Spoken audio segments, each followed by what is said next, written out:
Good morning, everyone. Welcome to Investing in Africa's Future, What the Diaspora Wants. Alma's answered a lot of this question during her talk, which is so wonderful. So I think we're done here. Let's all go home. It's been answered. So my name is Omolayo. I am a research manager and gender specialist at DMA Global, an international development firm. I will be your moderator and timekeeping militant today. We will be having a very strict time schedule just because I don't want us to miss our coffee break again. So I hope we don't mind. Please forgive me in advance. We have a lot to get through and it's going to be really interesting. So today we are talking specifically about diaspora investment, so not the person-to-person transfers meant for family upkeep. If that's what you were hoping to discuss, that is in the other room. But here, we're going to talk specifically about diaspora investments. Myself and many others, as Almaz and Sarah talked about earlier today, are of the opinion that diaspora investments come from a different pocket than they remit from. Right? So for example, no matter how much you tell me to leverage remittances for development, I'm not going to touch the money that I send to my mom every month, okay? And what she does with that, that's her opinion. And so that includes upkeep, which is essential. So today we're talking specifically above and beyond that to investments, right? And so our discussion today sits amidst the rise in attention, because it's been happening. Diaspora finance mobilization has always been there, but there is now a rise in attention to it. And so, you know, now that more typically established diaspora are mobilizing funds for long-term development through perhaps starting and funding businesses, buying stocks and bonds where they're available, and even crowdfunding platforms like we heard about yesterday. Governments, INGOs, donors, civil society, and even the private sector want to know how to align this interest in investment with the development needs of countries of origin, which is a really, great question. So, but is this possible? Where and how do we find and attract these investor diaspora members, and what do they truly want out of these endeavors? Let's discuss. But before we get into it, I would like to get an idea of who's in the room with us today. So how many people here consider themselves diaspora members or members of a diaspora? Okay, great. How many of us here work in government? Okay, good. How many of us work with INGOs, donors? All right, and then how many work in civil society, NGOs, grassroots organizations? Great. And how many of us are private sector? All right, wonderful. Thank you all for introducing yourselves. I appreciate it. So it is now my esteemed honor to introduce our wonderful panelists here. So first of all, we have Lee Sorensen. He is most known for his work within the diaspora investment space, particularly when it comes to diaspora financing in Somalia. However, he also works across a multitude of themes and locations, including financial access and inclusion, fund management, and holistic peace building, among many others. He runs Lee Sorensen Consulting LLC and is a senior key expert with the EU Support and Policy Dialogue on Somalia Investment Climate. Thank you for being here, Lee. We also have Stella Opuku Owusu, who has extensive experience and knowledge of diaspora affairs, migration and development, in policy and action. She was nominated co-chair for the Global Forum on Migration and Development, Civil Society Day 2019, and selected as a steering committee member of the UN's Migration Multi-Partnership Trust Fund. Stella is the co-executive director of AFFORD, where she leads their work on diaspora investment, entrepreneurship, and employment, and oversees AFFORD's engagement with diaspora and migrants network building and training. There's a comma there. Halimatu Nimaga is down there. She is a champion of diaspora investment and entrepreneurship and a consultant in private sector development in Mali, where she coordinates several projects related to entrepreneurship, business environment, agro-industrial competitiveness with a focus on women inclusion. She contributed to the creation of the Union of Ambassadors, a network of entrepreneurs and professionals in the diaspora. She is currently a project coordinator for the Women Entrepreneurs Finance Initiative, Sahel, at the World Bank. Bienvenue, Halimatu, and Stella, welcome as well. And then finally, but definitely not least, we have Yusuf Reja, who has vast knowledge of the African job market and the challenges facing employers and job seekers in Africa. He's the founder and CEO of Africa Jobs Network, an interactive talent search platform focused on employer branding, candidate engagement, and improving the recruitment experience. Yusuf is also the founder of ethiojobs.net, deraja.com, and Kipawa, which is right here in Kenya, which are all part of the Africa Jobs Network. I'm so glad that we have diaspora investors and experts on this stage with us, so we should have a very rich and fruitful discussion, puns very much intended.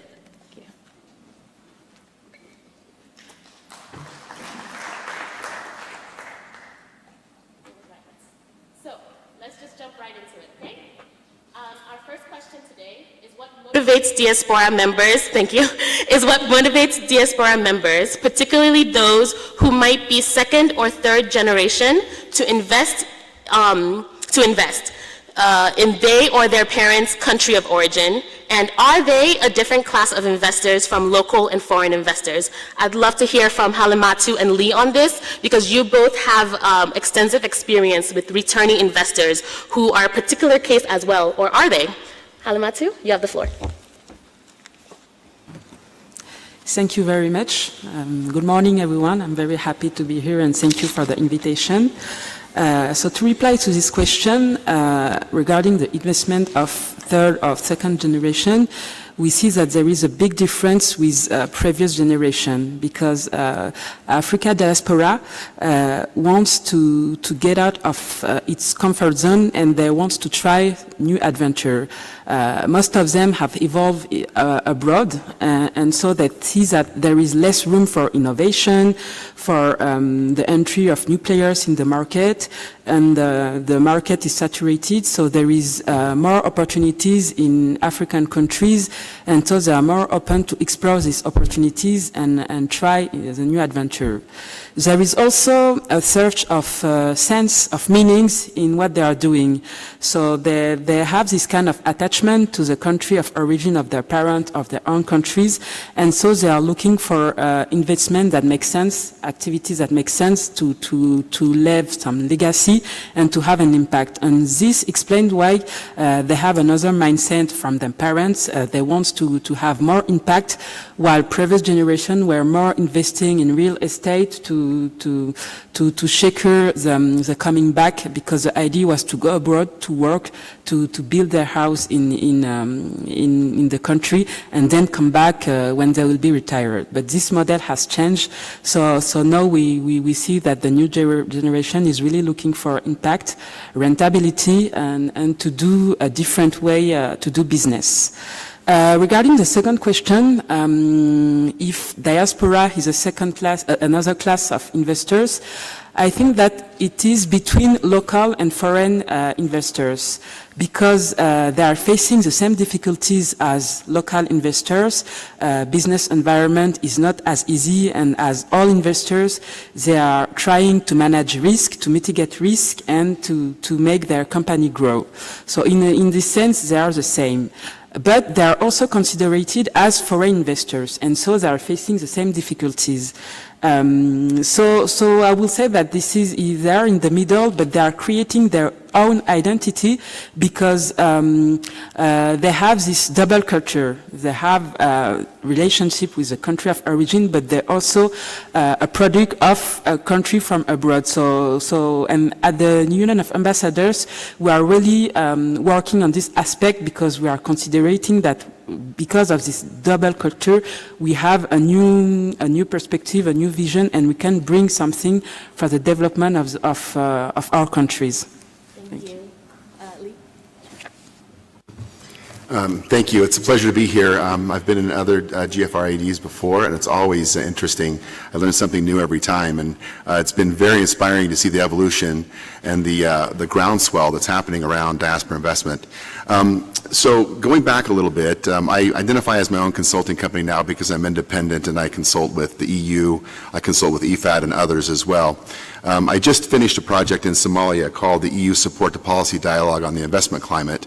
So we did some work in and around investment writ large, of which some was diaspora investment.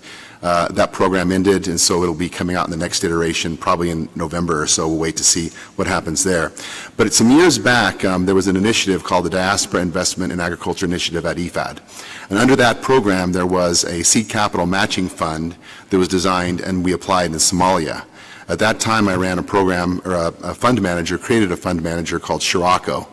The difficulty they had at IFAD was finding a fund manager that was close enough to the ground that they could bring real information forward to be able to match these diaspora investments to local finance. Well, we had that apparatus in Shirako, so we managed the fund.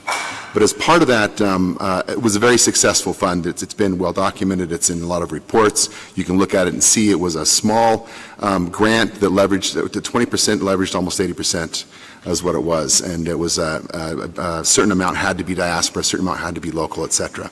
But we did something during that. We needed to understand this continuum on what's a remitter versus what's an investor, and I think it was good to carry out. They're not necessarily the same, but what we found after doing focus groups global, having over 1,000 respondents and getting some actual data, creating a typology of a remitter versus an investor, is you can say remitters are not always investors, but investors have almost always been remitters. And so you look at the continuum, if you look at the amount they're remitting, if it's the smaller amounts, 200 or below, 100 or below, they're not likely to be, quote, investors of the type we think in terms of investor. But as you get up the continuum to over 500 or maybe over 1,000, they're almost always some kind of investor. So the common bond is affinity and ties back home. So now coming to the question, how do you differentiate, what is the motivation for investment and how does it differentiate between the next generations? It's very personal, investment is personal. I can't say I know the whole generation of second generation Somalis that are in diaspora, but I can tell you what I've seen, and in our studies and in my experience, if you look at these three questions, if you look at what motivates you to invest, is it maximizing social benefit? Is it ensuring the business has taken steps to minimize risk? Or is it maximizing a return? If you have between those three questions, the most common answer, 39%, is maximizing social benefit, which is no real surprise. They want to have impact and have social benefit. But not far behind it, at 32%, is ensuring the business has taken steps to minimize the risk involved, so 32%. And then behind that is maximizing your return at 29%.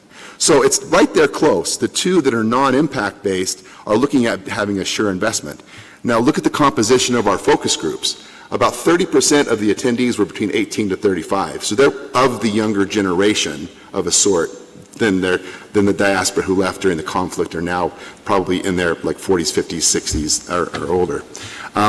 So they're looking more toward the core investment that has an impact to it, but they're looking more at I want to have a return and I want to go into something that's going to be pretty assured. Thank you, Lee. Yeah, thank you. Great. Thank you so much. That's really interesting, and I enjoyed the continuum conversation. Okay, so we're going to move right on along. So where do we find and engage and incentivize these diaspora investors? So Halimatu and Lee have kind of given us an idea of who they might be, and then what are some of the strategies for doing this, particularly since diaspora themselves are so diverse, like you two have mentioned. So Stella and Yusuf, you both have experience with research and recruitment. Could you enlighten us a bit about finding them? That's great. Thank you very much. So I think it's probably just important also to mention that for Afford, I mean, this is our 30th year, essentially being a diaspora and development organization, engaging with the diaspora. A lot of the work that we did at the start was really about understanding how the diaspora contribute to development. And I think through that process and doing a fair bit of research to understand the diaspora, which also then sort of took us from the first sort of 10 years to the second year where we did a lot of capacity building. Now what I'm talking about here is about building relationships as well and building trust. And this is a way in which you also engage the diaspora. So we have had a history of engaging the diaspora in the UK and Europe and working with them. And in some ways, it kind of makes our work a little bit easier. However, there is also an element of the work. We've never forgotten the think tank part of the work that we do. And so we basically continue to do the research as well and the mapping. So with all of our projects, we've always got a mapping angle, especially if the country is a new one for us. So recently, in the last 2 years, we've done some work in Senegal, we've also done some work in Guinea, and these are all 2 new countries for us. So we've carried out a mapping. It's focused on diaspora investors, and by investors for Ford, we mean the people who are either entrepreneurs or provide their time or skills and money, right? And so we focus on this group and we carry out a research to understand who the diaspora investors are. So we're looking at entrepreneurs, we're looking at people who want to volunteer, we're looking at people who want to give their time. And then we look within the categories as well to identify these different groups of people who can also support the projects that we are working on. And so typically at Ford, we've had our focus is on job creation, creating decent jobs in Africa. So we work with diaspora and local entrepreneurs. The focus is also on social impact as well. So I think going back to the points that Lee had also made and Halimatu as well, the diaspora are very much interested in this space. It's about making an impact. And so that's where our focus on decent job creation has also been about engaging diaspora in these areas. But then we also build their capacity as well. So it's also important to understand that if we want to get a lot out of the diaspora, we also have to put into the diaspora. So we build their capacity, and these are all incentives, really, in terms of engaging them and supporting them also to do a whole lot more. So just as a quick example, one of the last programs that we had was about providing the diaspora with 80% finance, diaspora entrepreneurs with 80% finance for them to put in 20% to help to scale up their businesses in Africa. And in fact, the diaspora ended up, I think the contribution that was made was around, it was closer to 50% than it was actually 20%. Right? And then even in terms of the skills that were shared, the time that they took out, denying themselves the payment and focusing on those that they were employing. And so if you were to add all of that up, it's way more than we can even actually, sort of quantify. Thank you. Yusuf? Thank you. Okay. Good morning, everyone. I think if we look at it separately, the first issue is how do we create the linkage between the diaspora investors and the investment opportunities in Africa. That's basically the linkage. And the second one is looking at the incentivizing acquisition of the diaspora or getting them interested. So in terms of the linkage, I do believe there is quite a lot of organizations that have been established, like the Ethio-American by Johannes, the American Diaspora, and Almaz's association. There's quite a number of associations that are trying to gather the diaspora into one platform. There are quite a number of platforms, and also the technology would actually allow you to search for those potential diaspora investment. So it's really the problem hasn't been really the linkage, creating the linkage or creating the platform. The problem has actually been how do we incentivize them and how do we create the security for them for investment, and how do we make sure that their investment is done correctly. So in terms of incentivizing, first thing that we need to understand is not all diaspora are created equal. Every diaspora is really different, and it requires an individualized incentive program to bring them. If you are looking at for well-experienced diaspora that have already retired in the Western, their incentive to move back is quite different from a lot younger people who wants to actually come in make a big profit. So if we understand that, I think it will be a lot easier to incentivize it. And then the main thing is, from my experience, is how do they make sure that their investment is not in a vain when they come to investing in Africa. Thank you so much. Thank you. Okay, so just moving right along then, could we discuss some of the existing tools, strategies, and case studies meeting diaspora demand for investing? So you all have kind of already highlighted some of the research and the projects that you do, so let's deep dive into them a little bit more. So I'd like Halimatu and Stella to kind of highlight a bit some of the projects and case studies that you two have been working on or what you've seen. I'll let Halimatu go first. Thank you. Thank you. For the case of Mali, we were working on several instruments to facilitate diaspora investment. The first one is that we are doing a strong lobbying towards Malian authorities as well as cooperation agencies to have some facilities. So the first result is launching of a one-stop shop for diaspora in Mali through the agency in charge of investment promotion. So the idea is to have an interlocutor dedicated for diaspora to reply to all the questions, because it is one of the difficulty. And the second one is to have the digitization of some processes to create a company, for instance, as well as to follow up activities related to investment. So this was launched months ago, so we don't have the visibility of the result, but this is a good beginning and a good way to reply to some of the preoccupation. Within the association, we are also developing our own mechanism. So we launched last November, our 5-year program, which is entitled Seguiso 2028. So it's a 5-year program dedicated for diaspora with 4 axes to try to provide some answer. So the first one is to create a business zone for diaspora, but that will be also accessible to all investors and local entrepreneurs.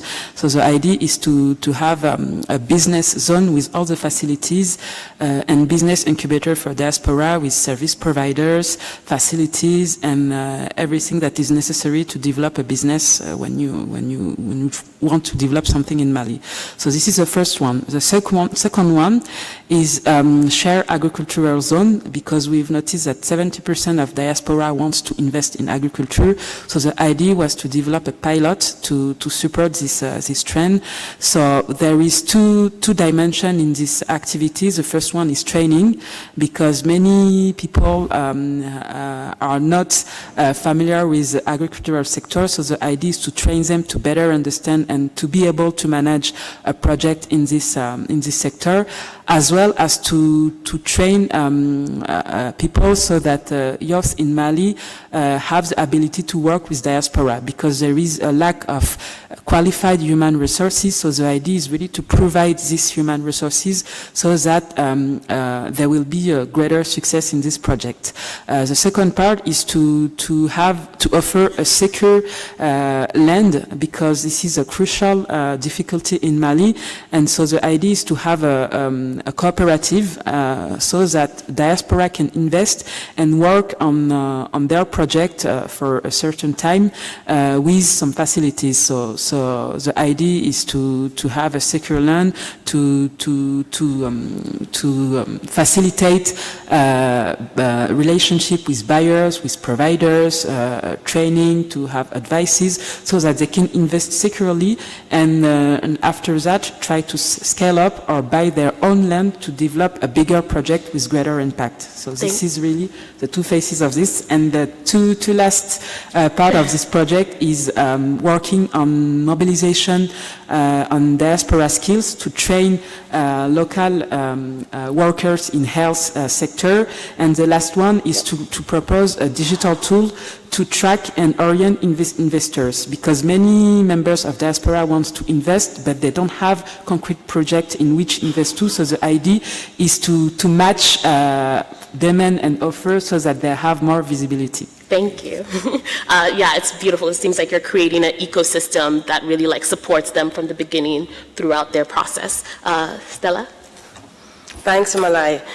So in 2012, FORD developed the concept of remit aid, which was very much about leveraging diaspora remittances for sustainable development. Now, this requires a lot of creativity. This is not about changing the behavior of people in terms of remittances, but this is about changing 10% of that behavior in relation to the fact that a lot of the time, the diaspora are also responding to calls that they get in the middle of the night saying, I need money for education, etc., or I want to start a business, and they send that money and then they get frustrated because that money isn't used in the way that they expect it to be used, because in a year's time they get the same call again.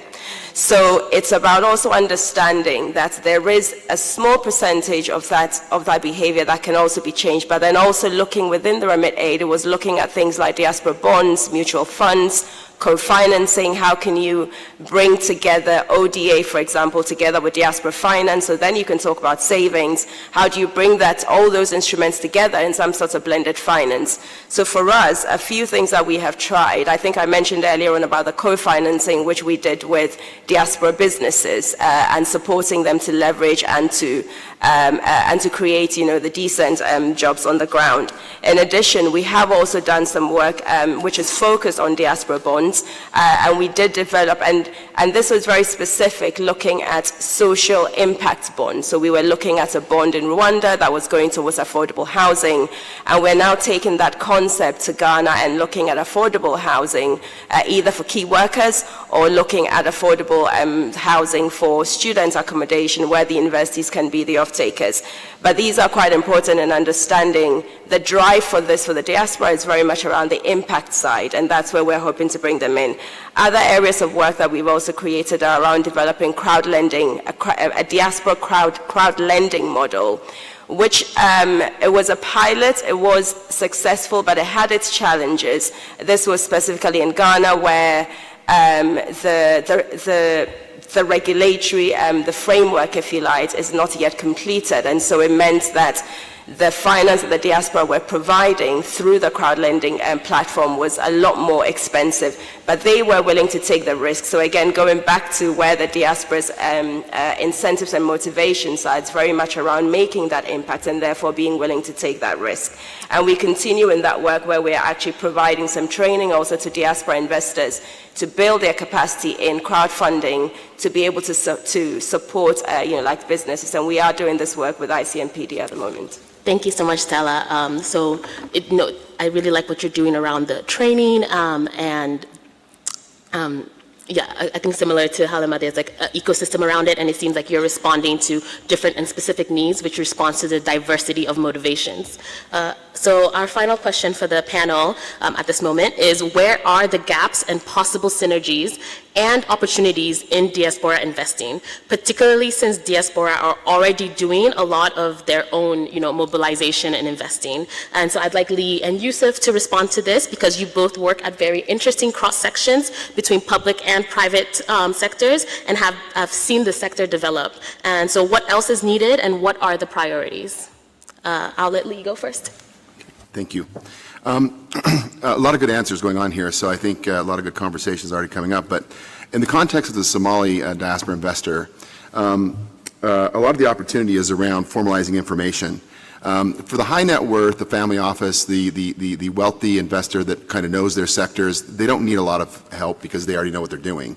But it's the sideline sitters who have savings or have money that it's disposable, or they want to invest it. They don't necessarily have good information. And Somalia is not known for, the institutions are rebuilding. The financial services sector has made enormous strides, but they're not yet diversified with products. And so a lot of what you're looking at is good information and awareness. In the survey we did years ago, when you asked about awareness of co-investment opportunities, about 45% said, yes, I know about co-investment opportunities, but 55% said, I have no idea where I would find that. So that was one of the areas.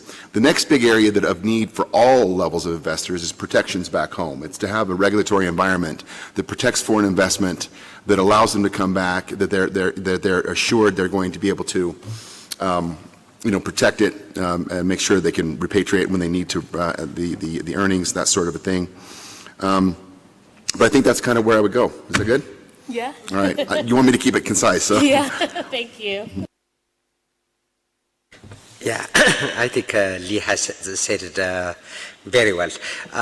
It's basically, when you look at from what the diaspora want, this really is a security and the guarantee and the smoothness. Because for many diaspora, the money is hard earned, and usually it is their last saving. Some of them are actually even taking out their early retirement to invest in their home, either buying a real estate or investing in a startup business.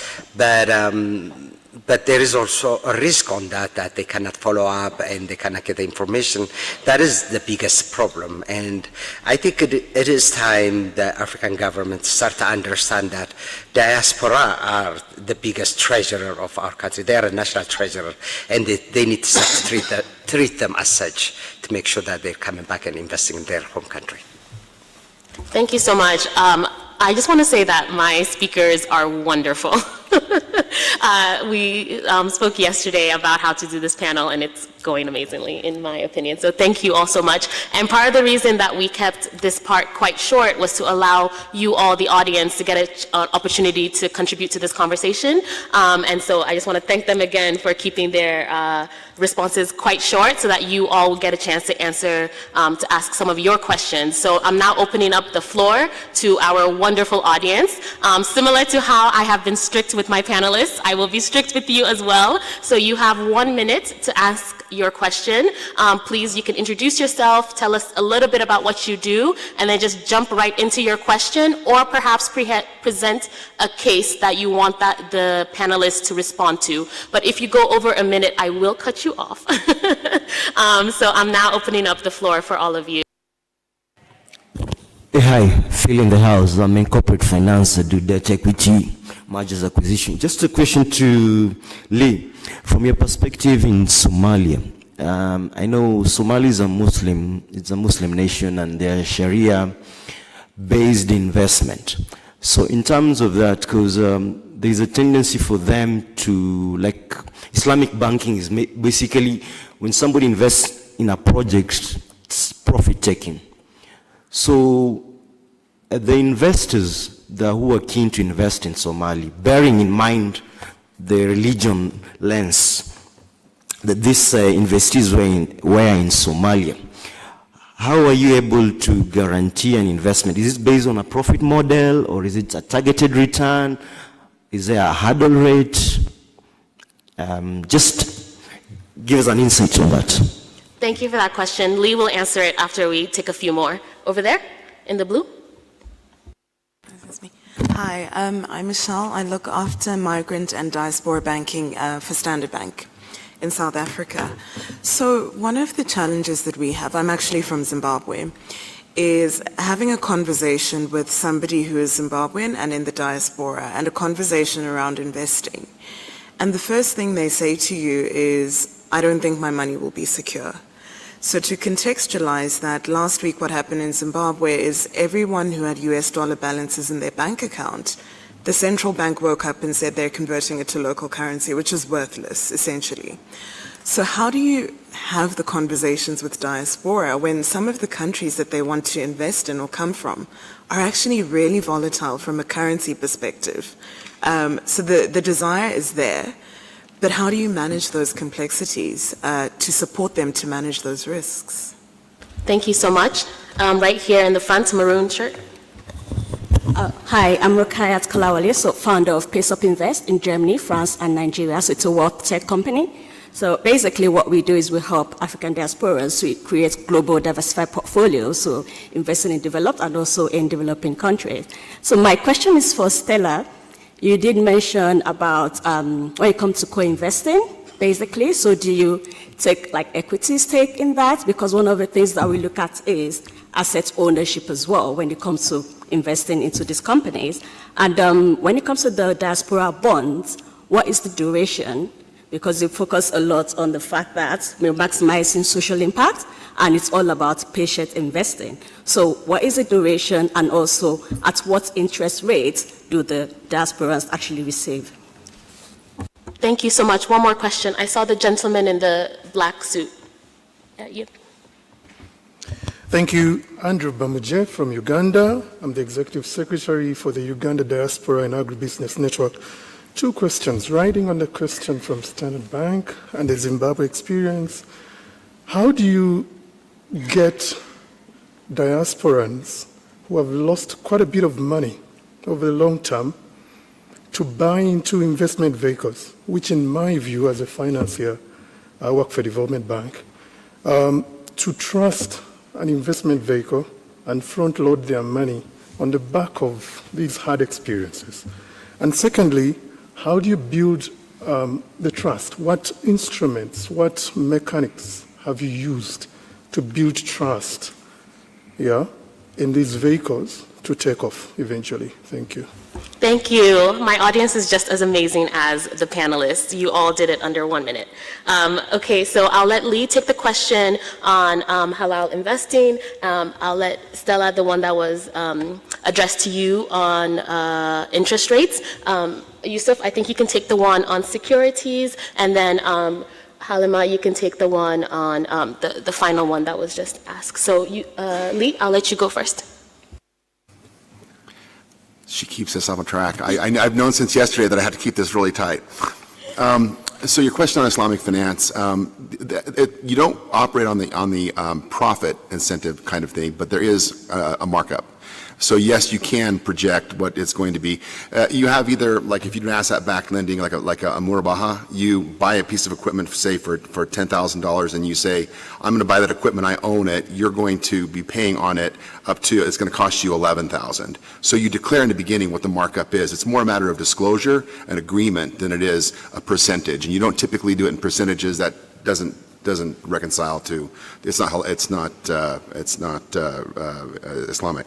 A joint venture like a musharaka, a joint venture works on a joint venture principles. And so yeah, there are Islamic vehicles that work essentially the same. And in fact, in many cases, the earnings are greater than in conventional Western finance, I would say. So that's not a deterrent in my opinion at all. It's more a matter of understanding. And for Africa, with the demographics and the way it's changing, get ready because you're going to be way more deluged with Islamic finance in the not too distant future than you are in conventional Western finance.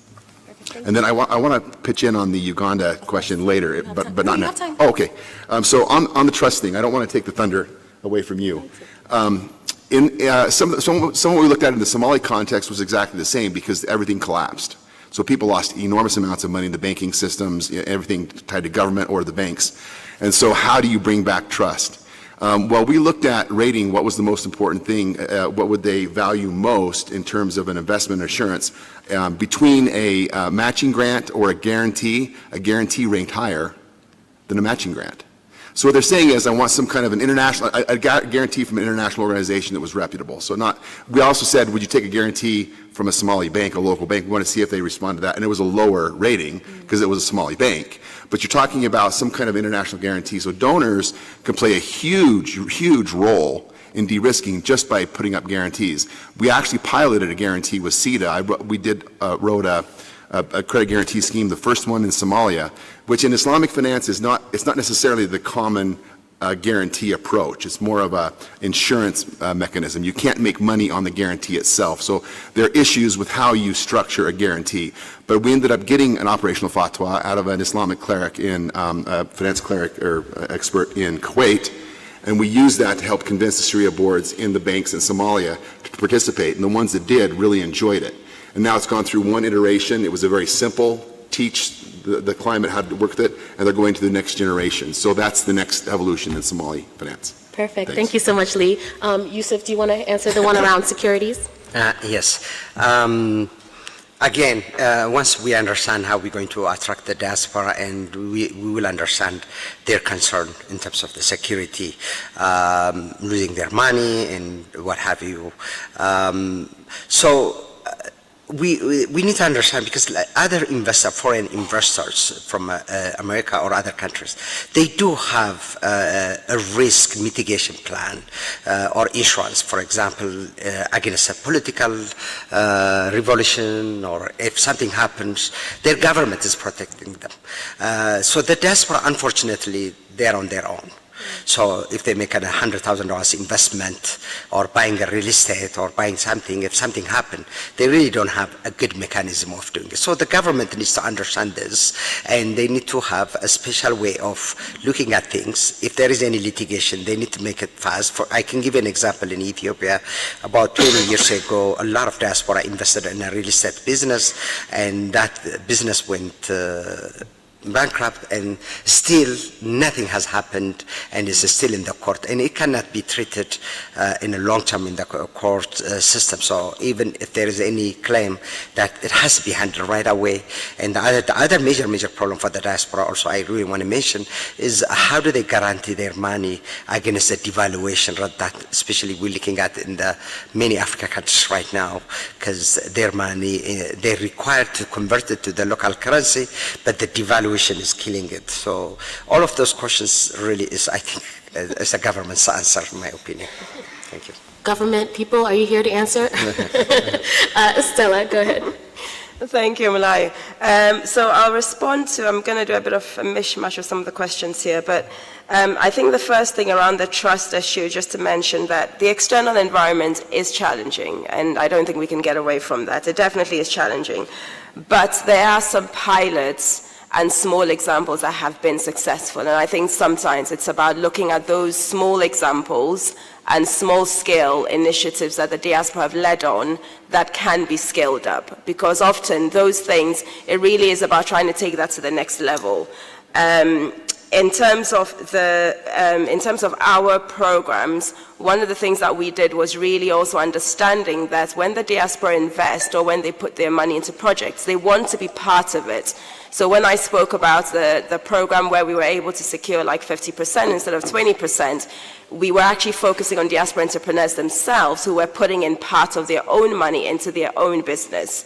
So that is one example. Another way of doing it is also where the diaspora, even if it's not their own business, they have a role to play either as a mentor or something or other, because that also makes them feel like they're closer to the initiative, and that they can also take a part of it. They can see everything that is going on, and that's also a good way to do that.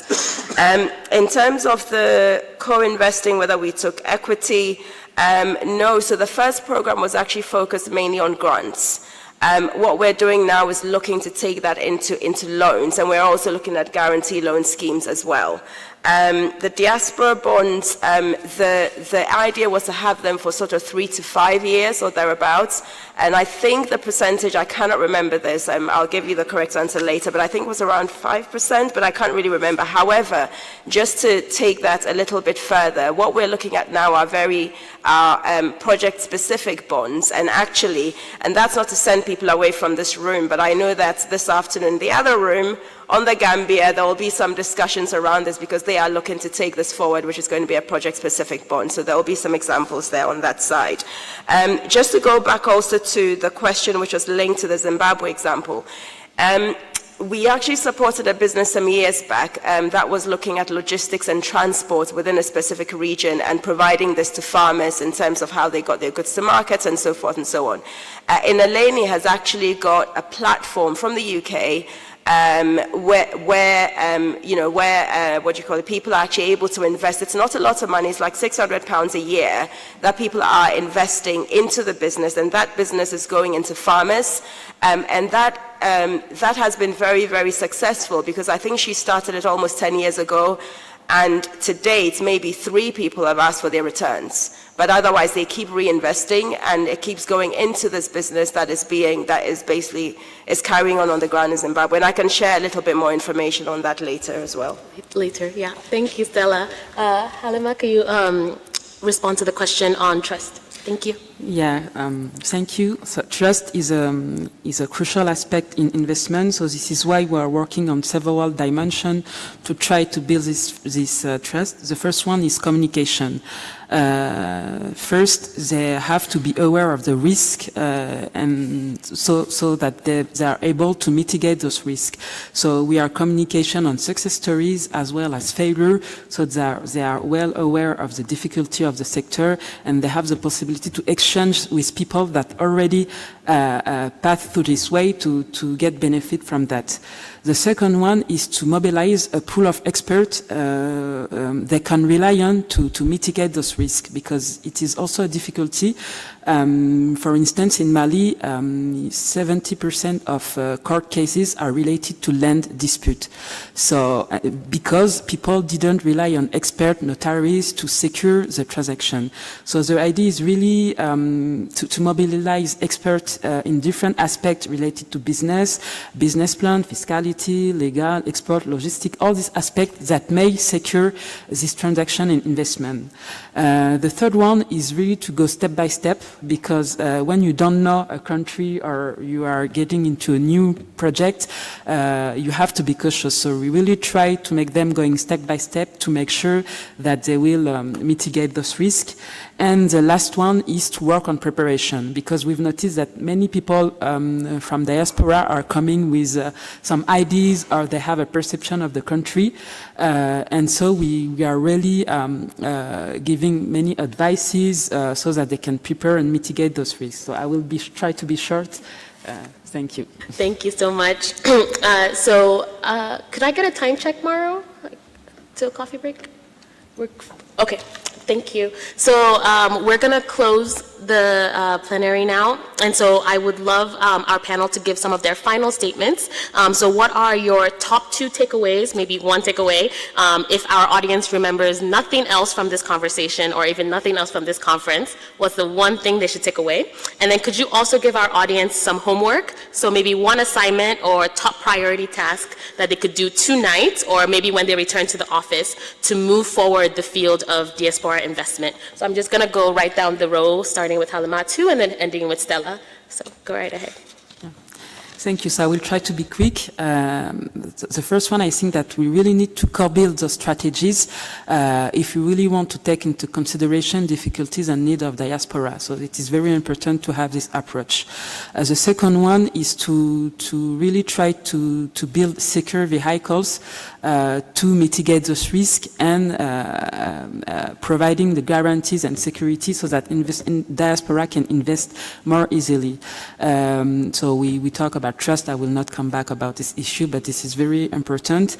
And we really need to take into consideration specificities of diaspora, the fact that sometimes they don't all live on the site, so many of them are abroad, so we really need to think about these dimensions, to digitize processes, to work on procedures that allow them to follow up some project even if they are not on the countries, and have the security, for instance, for creation of company, tax procedures, everything. And the fourth aspect is really to work on human resources, to have qualified human resources. Particularly if you don't live in the country, you need to rely on human resources that can support you in developing your business, to be hired. And for me, these are the 4 main aspects that needs to be taken into consideration. Thank you. You have homework for that? Sorry? Homework? Yeah. Yeah. Co-build the strategies and think about this kind of vehicle to have greater impact. Thank you. Thank you. Okay, a few key takeaways, I guess. In the case of the Somali diaspora, I'd say this. Somali diasporans understand that the narrative is much deeper than what's popular and in the news. And what everybody thinks about when you think of Somalia is all the, which is real, the violence and the threat, but that's not all that's going on by a long shot. And so it's true institutions are rebuilding. It's true protections are still being rebuilt. It's true that there's a lot of need for continued support and development in Somalia. That's why a lot of us are there as donors helping. But business investment is happening. It's been happening. The private sector has been resilient all along. It's been the backbone of the Somali success story. We look about what it's come through and where it's now going to. So I would say it's hard to boil it down. There's so many different aspects to go into, and everyone's giving great explanations. For the diaspora investor, who knows the context. They need assurances and protections. They need the regulatory environment, they need the protections. The court systems there, actually, there's tiered courts because you can go to court in a clan-based system or in a Sharia system or in the legal system. And so there actually are ways, and we actually in the fund I ran foreclosed on a loan and actually went to court and were successful because we had properly registered the loan, all that kind of stuff. So that works. So I'd say access to information, good disclosures, transparency, all the different reasons why you can trust an investment. And investors, diaspora investors understand you have to take risk to get reward. So you can't remove all risk. De-risking doesn't mean you've made it a risk-free. It means you've helped mitigate some of that to induce them in. In terms of homework, I would have you Google on Al Jazeera, Mogadishu construction boom, and watch the video. That'll tell you something. Thank you. Mm-hmm. It was recent in the last 3 months. Thanks. Okay, I think Lee said it all, and I don't need to add any more. Oh, okay. Thank you. Any I guess to stress enough, what is the government is going to do to incentivize for diaspora to come back home, and it needs to have a serious look at. I don't need to narrate the advantage of them, but they actually had to do something. I've been involved in this diaspora thing since 1998, and believe me, 25 years later, we're still talking about how do we attract the diaspora to come back home, and this something has to be done now. Thanks, Umalaya. So, 4 key things. I think the first thing is, when you think about remittances and investment, think about an arch. The first arch is remittances, where people are giving one-on-one, $100 billion. And then think about the other end of the arch, which is investment, and that is very much about how you formalize and how you develop structures, right? So it's the added value. So you've got the remittances, you've got the investment elements of it. And I think that's really important to understand. It's about developing the formal structures. This sector that we work in, for us, is really a sector. It's a diaspora sector, essentially. Now, how do we sustain this? And of course, when we talk about investment, we're talking about how we sustain the contributions and the impacts of the diaspora. So we do need to think also about how we sustain all of the work that we're doing and how we sustain the impact. And this is where the sustainability and the development of the investment structures and the products and all of that are really key.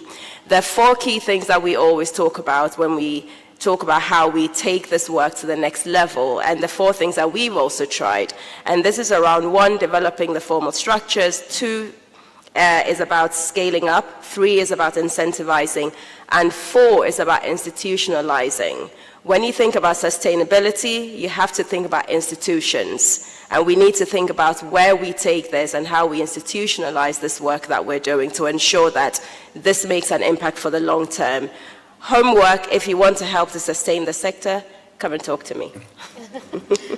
I love that. That's great homework. And I believe Afford has a booth in the marketplace, correct? All right, so perfect. So definitely find them there. So I would like to thank you all for these great assignments. And I know our audience are diligent students who will do their homework promptly. I won't stand too much longer between you and your coffee break, but I just wanted to summarize some of the things that we talked about on this panel. We learned that there is what's important for what the diaspora wants to invest in Africa's future is a diversity of products and interventions that meets their diverse needs and motivations. We need an ecosystem with infrastructure, support, and security that includes training, capacity building, human resources as mentioned, and all of that needs to come in a package with trust, communication, and information. Easy to do? We got this. And so my assignment to all of you is to please keep in touch. These conferences are great for starting the conversations, but as Yusuf said, we've been having these conversations for a while, and so it is up to all of us in this room to take these discussions forward with partnerships, collaboration, and action. Otherwise, these ideas will never become a reality. And so thank you all again for being here. I do want to say that DMA is at the a booth as well, so I'm also happy to continue conversing with all of you. And I would like to take this opportunity to thank IFAD for having us all here and their partners, and for bringing us all together for this conversation. And I would like to thank my amazing panelists who were timely for their insights and the amazing work that they're doing. And I would like to thank all of you, the amazing audience, for your time, your attention, and your presence. Enjoy the rest of your day.